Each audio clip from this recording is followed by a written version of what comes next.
planned funeral of Queen Elizabeth. The Queen was the most important person in Britain. Everything that she does was planned.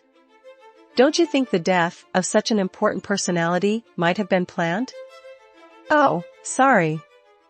I mean the funeral of such an important personality might be planned. Yes, the funeral of Queen Elizabeth II was planned almost a year prior to her death. The plan of the funeral was named as "The London Bridge is Down."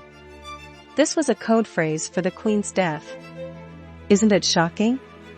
So, let's get into the day-by-day planned funeral of Queen Elizabeth II. The day. On the day Queen died, the British Prime Minister was the first person outside the palace to get this news from the personal secretary of the Queen. Here, they used the code, "The London Bridge is Down."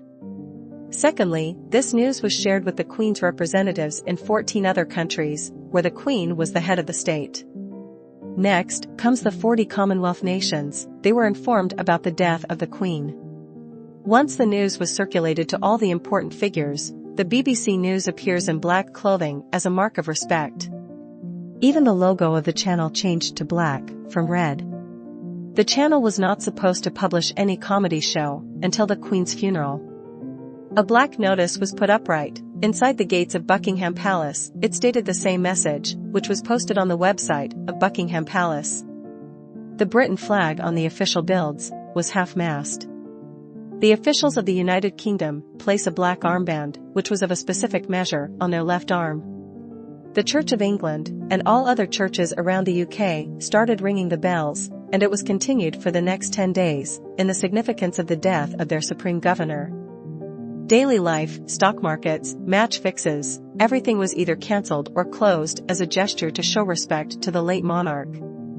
The death of the Queen also made major changes in the positions of the other members of the royal family. Prince Charles became the monarch from the heir parents. Although the official proclamation does not happen on the same day, this day ended with a speech of the King addressing the nation. Day 1. The very first thing that happened on the first day, after the death of the Queen, was the half-mast flags were fully masted. Today was the day when Prince Charles was officially proclaimed as the King. An official document which stated that the death of the sovereigns and declared Prince Charles the King was signed by the King at the St. James Palace. It was an accession council that involved the Privy Council, Commissioner of the State, and Commonwealth Gathering. In this council, the King takes the first series of oaths. A message of condolence was agreed upon by the Parliament. The business of the Parliament was suspended for a period of 10 days. MPs gave a tribute in the House of Commons. The Prime Minister and the Cabinet had an audience with the new King. They were not allowed to bring their spouses. Day 2. The body of the Queen is moved to the Palace of Holyrood House, the official residence of the British monarch in Scotland, in the country's capital, Edinburgh, where it is met by a military guard of honour. The UK has a large number of cities. The processional route for monarchs for the last 500 years includes Mercat Cross, a monument on Edinburgh's Royal Mile, and Hillsborough Castle in Northern Ireland. Day 3. The Houses of Parliament in London is where King Charles III and the Queen Consort listened to messages of sympathy from both the House of Commons and the House of Lords, the lower and upper houses. Since the 11th century, important state events have been held in the oldest part of the parliamentary estate, which is known as Westminster Hall. It was here that Charles was put on trial and sentenced to death. Charles told the audience that his mother had an example of selfless duty, and she was resolved faithfully to follow. The royal procession began when the Scottish Parliament building, formerly known as Holyrood, was located in the capital, in July 2000, and ended with the final burial at St. Mary's Episcopal Cathedral in Edinburgh. Giles Cathedral is the most impressive and breathtaking building of them all. You will feel the power of it with the cannons of Edinburgh Castle firing every minute. The Royal Mile is expected to be lined with thousands of people for 500 years. Now that you have come halfway to this video, Hit the like button if you have liked it so far, also subscribe to the channel, and press the bell icon, so you don't miss out on any video. Day 4. The coffin of the Queen leaves the church. Princess Anne, the Queen's daughter, accompanied Giles Cathedral by car to Edinburgh Airport before it was flown to London. There is a state hearse that will take the coffin to Buckingham Palace. The Kings and Queens of England, as well as the Prince and Princess of Wales, receive the coffin at the palace, where it is watched over by a rota of the King's chaplains. Thousands of people were lined up to pay their respects to Elizabeth when she is taken to the hall. They were invited to wait in line in the Victoria Tower Gardens, a small green space next to the Houses of Parliament. There is a full rehearsal because of the importance of moving her body to this temporary resting place. During his visit to Northern Ireland, the King will attend a prayer service at St. Anne's Cathedral before returning to London. Day 5. The body of Elizabeth was taken from Buckingham Palace to the Palace of Westminster at about 2 p.m. A symbolic and momentous moment took place in the gun carriage procession. The imperial state crown is placed on a velvet cushion, followed by the new king as the coffin is draped in the royal standard. Members of the royal family, including Prince William and Harry, were following on foot. The Elizabeth Tower, in the Houses of Parliament, has a bell that tolls at 1-minute intervals for the duration of the procession, and gun salutes in Hyde Park. Elizabeth lies in state under armed guard for the next 5 days after a short service conducted by the Archbishop of Canterbury, with the King in attendance. The yeomen of the guard and other military personnel will start a continuous vigilance. People begin to file, pass and pay their respects in a 24-hour operation interrupted only by a nightly cleaning break. This ended at 3:40 a.m. on the day of the funeral. The queue kept moving, so they stood for many hours, possibly overnight.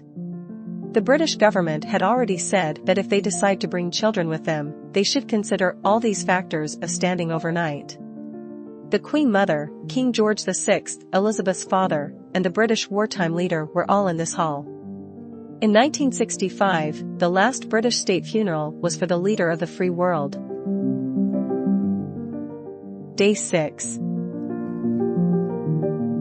World leaders gathered to pay their respects to the body of the former monarch, Elizabeth II, at Westminster Hall for the initial days.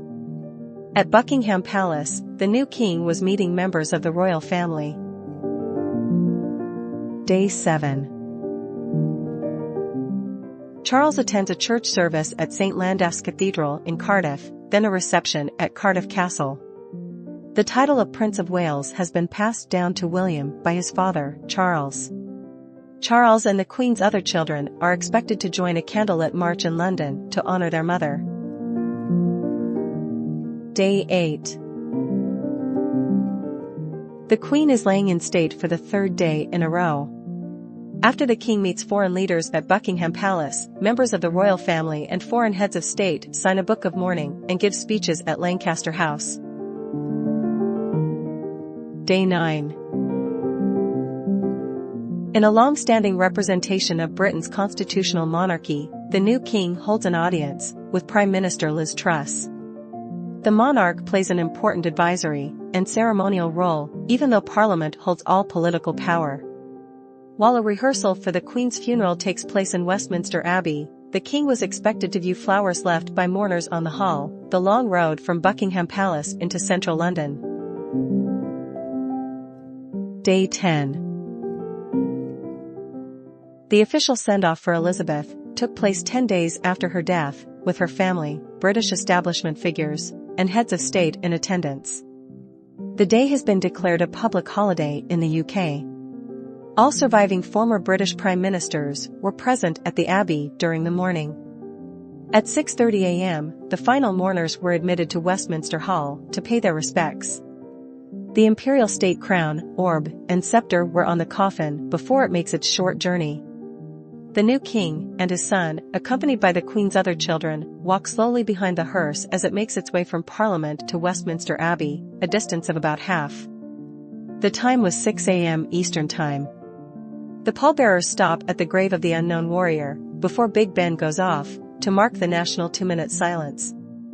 The last post, reveille, and the national anthem and the hour-long funeral service before a procession that could be as long as 1.5 miles past Buckingham Palace and to Elizabeth's final resting place at Windsor. And this is how the Queen's funeral happened. So that was the video, guys. Hope you enjoyed the video. We will be back with another video next week. Until then, bye. Stay tuned with facts, folks, and fun for more such content. Also, don't forget to hit the like button, subscribe to the channel, and press the bell icon so you don't miss out on any video. Do share the video with your friends.